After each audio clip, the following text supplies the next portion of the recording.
得要追踪我们的粉丝专页跟 IG， 有更多丰富的内容哦。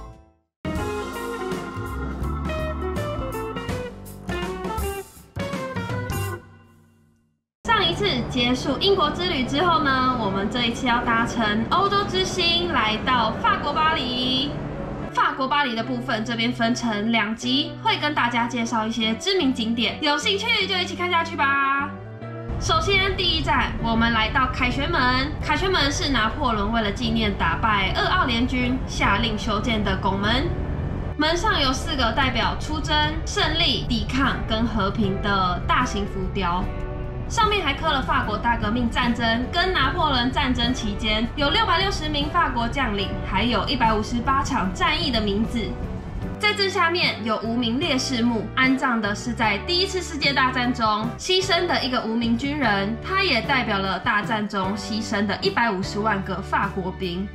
围绕着凯旋门有12条向外发散的街道，接下来我们要来逛逛位在凯旋门正前面最知名的香榭丽舍大道。这条是被誉为巴黎最美街道，不止景色优美，也非常好逛。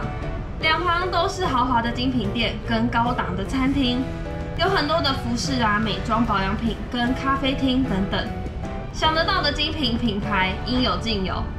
这里最具代表性的就是对面这个 LV 的巨型行李箱了，未来会是 LV 首次开设的饭店，外形设计成品牌经典花纹的旅行箱，跟旁边的建筑物形成强烈的对比。他们目前是预计在2026年的时候开放。旁边都有不少的咖啡店，也有卖汉堡的快餐店，如果逛累了就随时可以补充体力。左手边有复合式的鞋店，卖了各个品牌的鞋款。前面有服饰店，以及 Apple 的专卖店。在最一开始，香榭丽舍大道只是一个居民散步的场所，后来经过修整，成为最早出现的人行道。之后就经过更多的建设跟规划，就变成现在的样子。其中的路灯跟花园，还是从拿破仑时期就保存到现在的。转角这边的 Zara 是一间来自西班牙的服饰品牌，有男女装、童装等丰富的商品。左手边有卖墨镜，这边是预计要开 Adidas。旁边这间是法国巴黎必吃的马卡龙，也号称是马卡龙界的爱马仕，会依据季节推出限定口味。隔壁也有咖啡厅，也有一些甜点小吃。左边的拱廊进去有大约40间的精品店，所以不只有大道2侧，里面还有隐藏了非常多的店家。这天来逛的时间有点太早了，所以很多店家都没有开门营业，有点可惜。就建议大家在早上10点过后再过来，会有比较多店家可以逛。这边我们过马路到对面来逛另外一侧，红色店面这间是有卖意大利料理的餐厅。左手边的是劳力士，是来自瑞士的奢华腕表品牌。隔壁的也是精品手表，还有卖一些珠宝。往前绿色这间杜拉蕾是甜点店，有卖像是马卡龙啊、小蛋糕等等，店内很漂亮，还有钢琴现场演奏。Longchamp 是来自法国的奢侈品牌，有卖各式的包款、行李箱、皮具跟服饰等等。往前还有 Nike 的旗舰店，也是 Nike 在欧洲的总部。往前的话是服饰，隔壁的话是瑞士的顶级腕表品牌。这间是法国的时装品牌，走的是英伦结合街头跟摇滚的风格。旁边是法国品牌的香水。前面红色的是香榭丽舍大道上的知名小酒馆，有卖法式料理，价格有点偏高，需要先预约才能入座。往前就来到 LV 的旗舰店了。主要是有皮革的包款，还有各式服饰啊、香水、运动鞋等等。隔壁就是刚刚说过的 LV 饭店，近看它的外形真的超特别，也让我有点期待开幕之后里面会长什么样子。这间 Boss 是设计师品牌，有男女装跟香水。左手边是来自法国跟意大利的品牌，有卖男女装跟童装的高级羽绒服、运动服。这间 YSL 是来自巴黎的高级品牌，有设计款的男女装跟配件。往前还有一间3星的直营店，这间迪奥尔旗舰店很大很气派，里面有卖服饰跟包包。因为就来的比较早，所以看起来就比较冷清。但其实，在热门时段，大道上的精品店常常都会需要排队才可以进入。往前就回到凯旋门了，香榭丽舍大道差不多就逛到这边。接下来我们要去搭塞纳河游船，这是它的船公司，码头就位在阿尔马桥旁边。验票进去之后，就可以上船自由找座位坐了。整艘船蛮大的，有很多露天的座位。整趟航程大约1个小时，全票在17欧元左右。12岁以下的小孩是8欧元，3岁以下的婴幼儿是免费。一路上就会经过很多知名景点，船上也会播放13种语言的介绍。首先经过的是荣军院桥，它也是巴黎桥身最低的桥梁。附近有荣军院跟军事博物馆。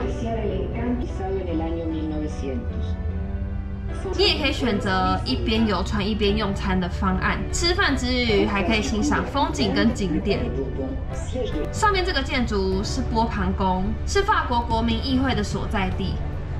右前方是圣日耳曼区，有很多18世纪保留到现在的建筑物。前面的铁桥是行人道，全长有106米。这个是奥赛博物馆，外观就是由旧火车改建的，里面收藏了像是雷诺瓦、梵谷、米勒跟莫内等知名大师的作品，有绘画啊、雕塑、摄影等等。接下来这就是罗浮宫啦，它是世界上最大，也是参观人数最多的博物馆。从前的罗浮宫是用来防御的堡垒，皇宫也是以前国王用来存放珠宝的地方。现在则是展出超级多知名作品，镇馆三宝有大家熟悉的蒙娜丽莎真迹，还有雕塑米洛的维纳斯、胜利女神等等。下一集的影片我们就会带大家进去里面参观。右手边会看到的是法兰西学会，它是法国最出名也是最权威的学术机构，由5个学院组成，还包括了很多可以参观的博物馆跟城堡。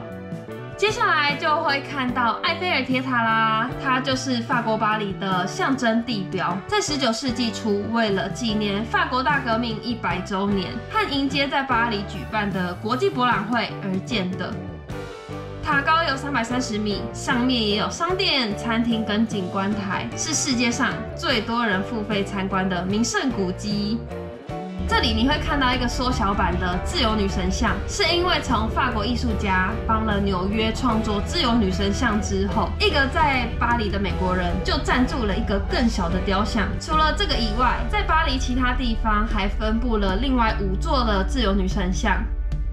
下一站要去的是老佛爷百货，也叫做拉法叶百货。这个是由3栋建筑组成的，集合了3500个品牌，包括了女装馆、男士馆跟食品家居馆。这边第一个进来的是食品家居馆，1楼这边卖了很多的面包啊、甜点，看起来都很美味，非常吸引人。甜点蛋糕都有很缤纷的颜色。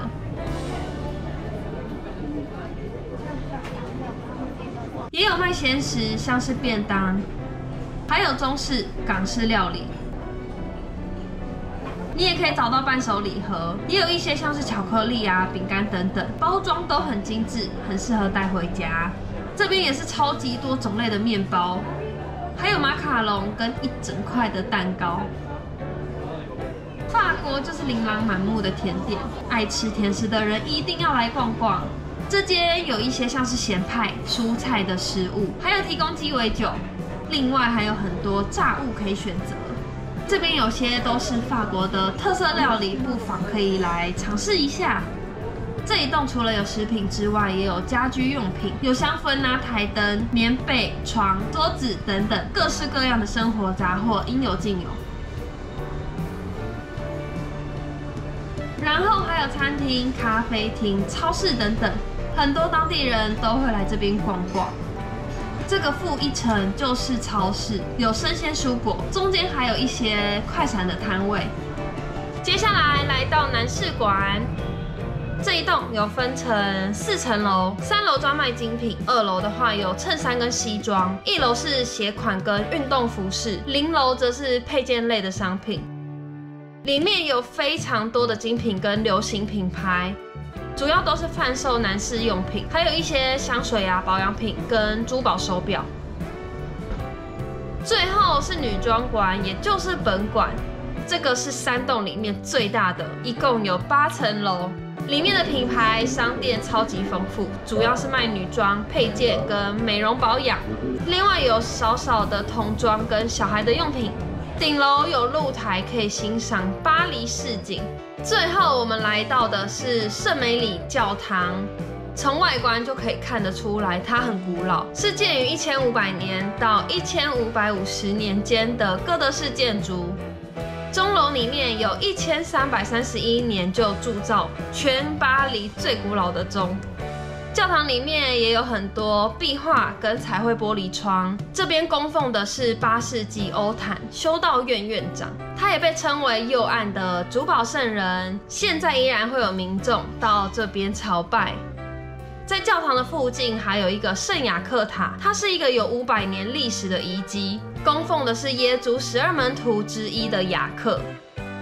法国巴黎上集介绍到这边，下一集我们会介绍更多知名景点给大家，记得订阅追踪起来。最后记得订阅、按赞、分享、留言、开启小铃铛，我们下次见。